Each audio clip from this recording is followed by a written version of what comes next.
Itu orang dulu di Polhukam, jago jaringan segala macam, jago juga hacking. Dia dilatih di Rusia 6 bulan kali, khusus di tempat tertutup di sana. Jadi kayaknya KGB juga dia. Itu saya pakai, dia dipakai di pertahanan kan aman. Jadi saya percaya dia, saya bawa ke Maritim, ke LPS, sekarang ke sini. Tapi bukan dia aja, di tempat lain juga banyak hacker-hacker yang jago. Jadi suatu saat kan saya selalu bilang LPS nggak bisa tembus. Gua pikir gua udah jago, hebat ya.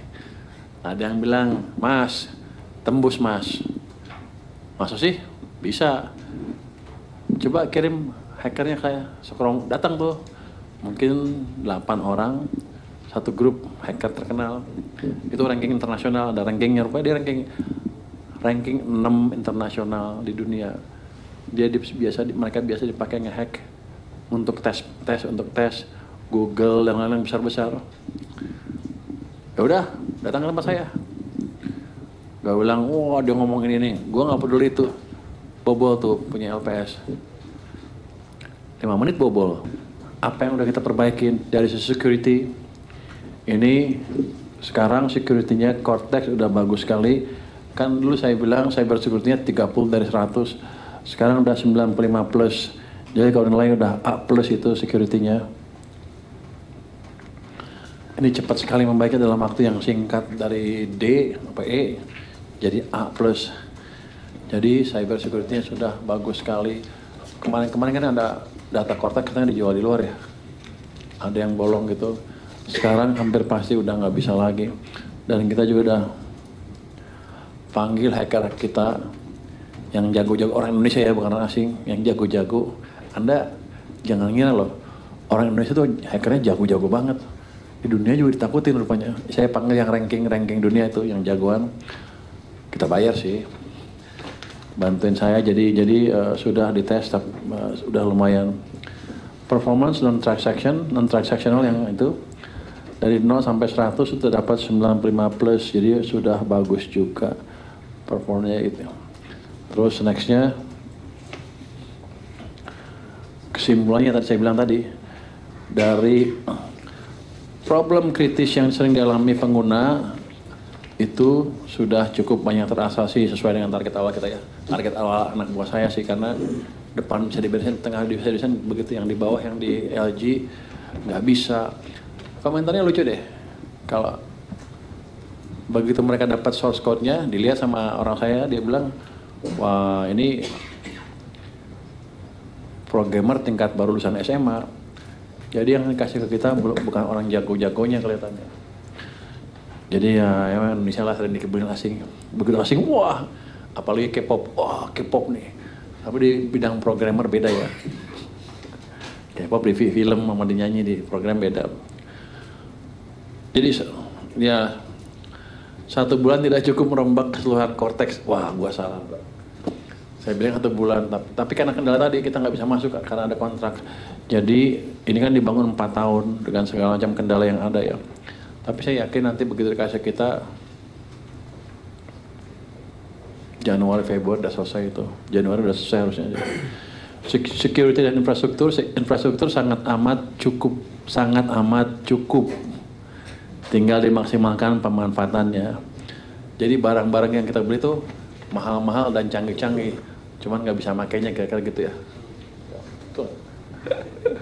Ini kan kita belajar. Jadi pajak cukup serius belanja untuk Cortex ini dalam hardware-nya ya.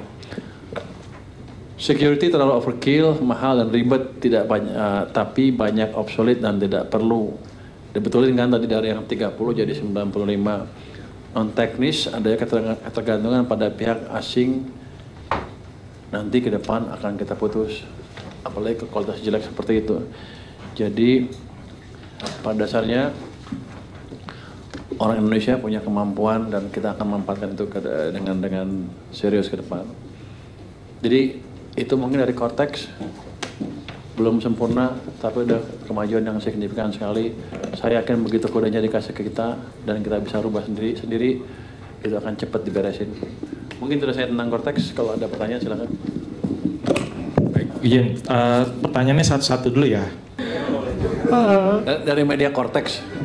Ini kan kalau di berita ini kan anggaran untuk pembangunan Cortex ini. Ya Cortex tadi nggak ada penambahan biaya, paling nambah biaya bayar gaji staf. Itu kan saya jadikan tenaga ahli di saya, ahli IT-nya itu. Ya itu gaji biasa, yang emang ada pos pengeluarannya yang biasa, yang nggak ada istimewa kan. Yang kedua tadi apa? Timnya kita pakai tim itu diperkuat. Jadi biasanya kalau jadi saya tanya sama orang saya, itu orang jago-jago nggak? Jago-jago, semua jago, cuman nggak tahu arah kemana. Jadi orang-orang bingung lah, pintar tapi bingung. Jadi diarahkan sama teman-teman tim saya tadi yang staf ahli, tenaga ahli saya untuk ke arah yang benar, kelihatannya bisa. Cuman sebelumnya mereka nggak biasa aja. Tapi dari sisi programming, coding nggak ada masalah, katanya bagus-bagus. Jadi kita nggak akan buat tim baru, tim yang ada diperkuat.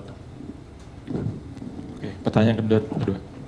Jadi anggal 4 tahun saya rapiin dalam sebulan. Problemnya apa selama ini?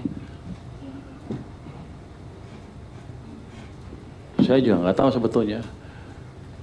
Mungkin waktu kontrak tender dengan orang LG, mungkin kita silo dengan Korea. Wah ya, LG nih K-pop.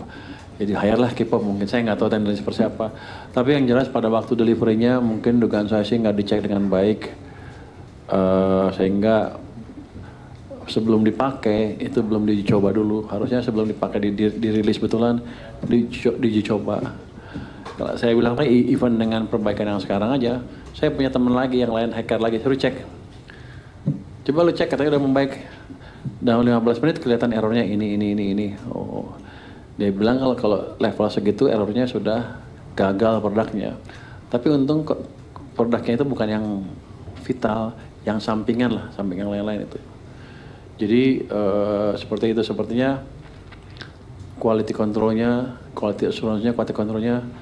tidak dilakukan dengan baik pada waktu itu ya, sebelum diluncurkan. Saya nggak tahu, mungkin di sini bukan programmer kali, jadi pikirnya bukan engineer lah. Jadi pikirnya kalau itu dibuat langsung selesai, langsung bagus. Kalau saya kan walaupun ekonom, saya juga dulunya insinyur dan di lapangan, jadi saya bisa tes. Biasanya kalau insinyur desain tuh dites dulu di lab, habis itu di skala kecil, baru skala besar ya. Dari situ kita untuk deteksi kesalahan-kesalahan yang mungkin terjadi. Apalagi software itu kalau buat nggak pernah sekaligus jalan semua. Anda lihat Windows 1, 2, 3 sampai sekarang kan, Windows 11, 12 sekarang. Windows berapa? 12 ya? 11. Kenapa? Ya karena kesalahan dibetulin terus dari waktu ke waktu. Jadi pembuatan software itu seperti itu memang. Cuma harusnya pada waktu di launch udah minimum salahnya. Itu mungkin Pak Sekjen bukan orang elektro. Saya elektro. Tahu dikit lah. Emang dulu saya bikin coding waktu mahasiswa, coding bahasa mesin dulu. Udah lupa sekarang sih. Terus gimana kenalannya dengan hacker? Hacker tuh aneh. Semakin pinter dia, semakin gak jelas sekolahnya. Nah, aneh. Jadi mereka tuh kayak artis sebetulnya. Kalau orang sekolah mah pasti nggak bisa jadi hacker. Karena pikirnya terstruktur. Kalau dia enggak. Ini. Jadi saya ada satu orang dulu di Polhukam, jago jaringan segala macam, jago juga hacking. Dia dilatih di Rusia 6 bulan kali, khusus di tempat tertutup di sana. Jadi kayaknya KGB juga dia. Itu saya pakai, dia dipakai di pertahanan kan aman. Jadi saya percaya dia, saya bawa ke maritim, ke LPS, sekarang ke sini. Tapi bukan dia aja, di tempat lain juga banyak hacker-hacker yang jago. Jadi suatu saat kan saya selalu bilang LPS nggak bisa tembus. Gua pikir gua udah jago, hebat ya. Ada yang bilang